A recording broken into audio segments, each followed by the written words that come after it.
Welcome back into Wake Up America. Our next guest is a lifelong Texan with deep roots in the state, particularly the El Paso area. She's also married to a Border Patrol agent, and she ran for Congress in November. She's also a true believer in the American dream. Yeah, Irene Armendariz-Jackson is with us now for reaction to President Biden's 3-hour visit to El Paso on Sunday after 2 years of chaos along the southern border. Great to see you today.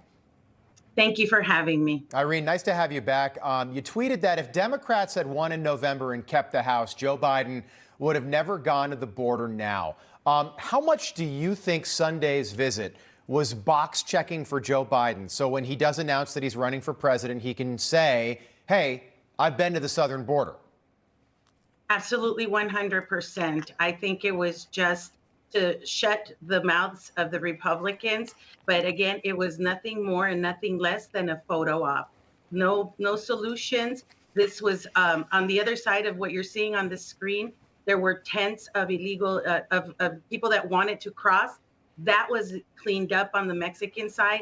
What we're getting, the information that we're getting from Border Patrol agents is that those people that were in the tents and were waving their flags were actually flown to the south of Mexico for that little photo op to make sure that that was not on the background as well. Not only were the streets cleaned up, but also the Mexican side. Wow, unbelievable. I know we've seen photos of what the streets of El Paso look like just earlier last week compared to ones of now of when President Biden visited.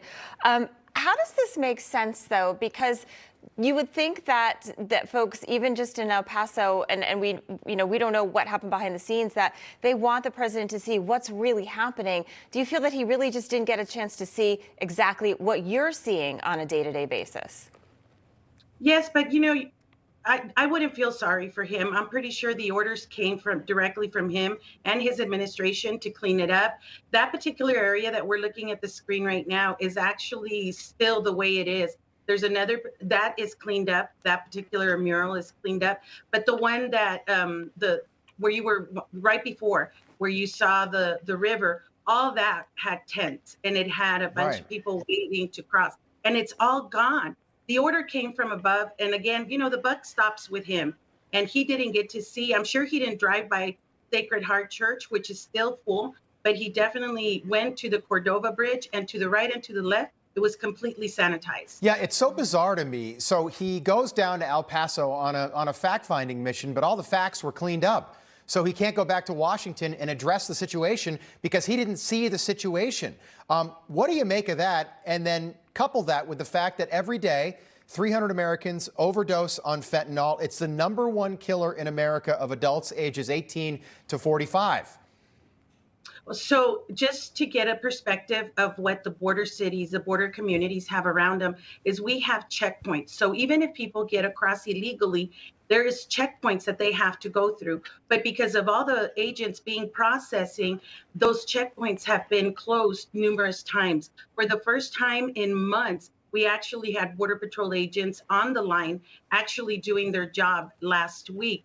But those checkpoints, I believe honestly that this whole immigration crisis is a distraction to get the drugs into the country. And so with the checkpoints being closed, whether it's human trafficking or the drugs, once they're across, nobody's going to stop them. So imagine that 5-10-year-old little girl that is being held captive and is going to be sold to sex slave in the north of America or east or west.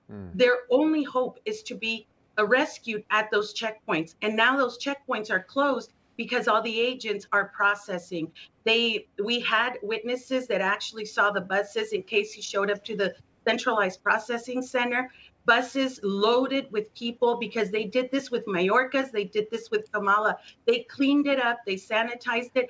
Furthermore, I demand an apology from Biden and Mayorkas to the Border Patrol agents that were on horseback. They never whipped the Haitians. Remember that Border Patrol agents are American citizens and they have their families, and everything that comes out of their mouth and attacks them is attacking American citizens. He came down, he visited the illegals. How dare he visited the illegals? He didn't speak to the American citizens, the border American citizens that are suffering self-inflicted wound. Yeah, and Irene, you are married to a retired Border Patrol agent, so please thank him for all of he's doing from us. Irene Armendariz-Jackson, thank you so much. We appreciate it. Thanks, Irene. Go to bordersecuritycoalition.com and sign up for updates.